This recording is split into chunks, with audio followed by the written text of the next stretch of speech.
For more updates, click on subscribe and click on bell button for latest notifications. Hey everyone, welcome back, Focus Learners, to another explainer where we take complex programming concepts and make them perfectly clear. Today, we're going to completely demystify how Python manages memory and data structures. We are literally popping the hood on Python to see exactly how it thinks about data at the foundational level. And honestly, prepare to be surprised by just how sneaky Python can be behind your back. Then we're taking that knowledge out on the road to see how it handles collections of data in everyday programming. If you've ever wondered why your code behaves in totally unexpected ways when you change a variable, well, you are in the exact right place. Okay, let's dive right into our roadmap for today. We'll be covering 1. The rules of typecasting, 2. The secret of immutability, 3. Memory and object reusability, 4. Bytes versus byte array, and finally, 5. Lists versus tuples. Starting with Section 1, the rules of typecasting, building the foundation. To really get Python, we have to start at the absolute foundation. Let's talk about the strict rules of the Boolean typecasting function. The bool function basically converts a value into either true or false, and the rules here are incredibly rigid, but they're highly logical. Any zero value, whether that's the integer 0 or the float 0.0, is always going to be false. On the flip side, any non-zero number, even a tiny fraction like 0.1 or a 10, is true. But here's where you really have to pay attention. Strings. An absolutely empty string with nothing inside it whatsoever evaluates to false. But what if you have a string with just a single blank space? Well, Python treats that space as a valid character, which makes the string non-empty, so it actually evaluates to true. And finally, the none keyword, which represents the pure literal absence of a value, is always false. And this brilliantly illustrates how different typecasting functions behave with the exact same input. Let's think about what happens when we convert the Boolean value true. If we wrap it in the integer function, Python converts true into the mathematical number 1. But if we wrap true in the string function, Python literally just creates a string representation of the word. It wraps the letters T, R, U, E in single quotes. It doesn't convert it to a string of the number 1. Understanding how Python translates these fundamental values is absolutely crucial for mastering what comes next. Moving right along to Section 2, the secret of immutability, the unbreakable law of fundamental types. Now that we know how Python reads individual values, it's time to go under the hood and look at one of the most unbreakable laws in Python memory management. Every single piece of data falls into one of two distinct categories, mutable or immutable. They're basically two sides of the same coin. Mutable simply means changeable. The contents of the object can be modified after it's created. Immutable, that means absolutely not changeable. Once an immutable object is created in Python's memory, its existing contents are completely locked down. You cannot modify it. And here is the golden rule. All of Python's fundamental data types fall strictly into that immutable category.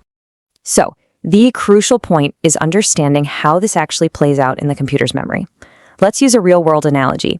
Imagine a company with 3 employees, Sunny, Bunny, and Winnie. They all make exactly $25,000 as a salary. Behind the scenes, Python doesn't create 3 separate 25,000s. It creates one single 25,000 object in memory, and all 3 employee variables simply point to it as a reference. Now, let's say Sunny performs incredibly well and gets a raise to 30,000. Python does not go to that shared 25,000 object and overwrite it to 30,000. Think about it. If it did that, Bunny and Winnie would suddenly get unearned raises. Because the fundamental integer type is immutable, Python leaves the 25,000 object completely alone. Instead, it creates a brand new 30,000 object in memory and simply redirects Sunny's reference to point to the new one. Bunny and Winnie are entirely unaffected. And this firm rule applies universally across the board to Python's foundation. Integers, floats, booleans, strings, and complex numbers. All 5 of these fundamental data types operate identically to our salary example. They are immutable. Reassigning a variable doesn't change the object in memory. It just points your variable to a completely new object. Section 3, Memory and Object Reusability. How Python saves space. Now, you might be thinking, hey, constantly creating new objects every time we reassign a variable sounds like a massive waste of memory, but Python is secretly highly efficient. Let me pose a direct question to you. If I create a variable A and set it to 256, and then I create a completely separate variable B and set it to 256, are they pointing to the exact same object in memory? Think about it for a second. The answer is yes, but only up to this exact magic number right here. 256. This is the absolute limit where Python's built-in integer reusability stops. So here are the strict rules for object reusability. To save memory on commonly used numbers, Python actually preloads and aggressively recycles, or you could say acts a little lazy with, integer objects from 0 all the way to 256. If you type a equals 256 and b equals 256, they point to the exact same internal memory object. But the second you type a equals 257 and b equals 257, Python completely abandons this lazy efficiency and creates two entirely different objects in memory. Strings and booleans also generally enjoy object reusability, mostly because they're so commonly duplicated in code. But floats and complex numbers, there is absolutely zero reusability for them. Every single time you assign a float, even if it's a equals 1.5 and b equals 1.5, Python goes ahead and creates a brand new separate object. No exceptions. Now, what's really interesting is how we can actually prove this using Python's is operator. We often confuse the is operator with the double equals operator, but they have two completely different jobs. The double equals operator just looks at the visual value. Does 257 visually equal 257? Yes. But the is operator, it acts like a lie detector test for the internal memory address, the ID of the object itself.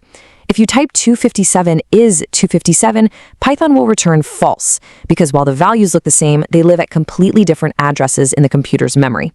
The is operator is essentially your window straight into Python's memory management. Section 4, Bytes versus Bytearray, the first showdown. All right, we've spent a lot of time under the hood looking at single values. Now it's time to take this on the road. We're shifting gears to look at collection data types, how Python handles groups of data. And we're going to start with bytes and byte arrays. Both of these are used to store binary type information, things like images, audio, or video files. But there is an unbreakable law of the road for both of these collections. Every single value placed inside them must be strictly between 0 and 256. If you try to pass an array containing the number 300 into a bytes or byte array object, Python will immediately throw a value error and shut you down. So if they both store byte values and they both support indexing to retrieve those values, what's the actual difference? Well, if we compare them, the only true difference between these two collections is their nature of mutability. The bytes data type is completely immutable. Once you create a bytes collection, those values are locked forever. If you try to change the value at index 0, Python says nope and throws an error. However, Bytearray is mutable. You can go right into a byte array, target index 0, and successfully overwrite its value with a new byte without any errors at all. Python says yes to changes. That is their defining difference. And finally, Section 5, Lists versus Tuples, the ultimate showdown. That brings us to our final, and by far most common, collections you will use every single day in Python. Before we look at how they differ, let's acknowledge how lists and tuples are practically identical twins. They actually share some incredible superpowers. First, they both preserve insertion order. Whatever order you put the data in is exactly the order it stays in. Second, they both allow heterogeneous objects. You can mix integers, floats, strings, and booleans, all in the exact same collection. Third, they both allow duplicate values. You could throw the number 10 in there 5 times if you wanted to. And finally, they both support positive and negative indexing as well as slicing to extract chunks of data. But if they share all those features, why in the world do we need both? Well, here is the climax of the showdown. It all comes down to syntax and mutability.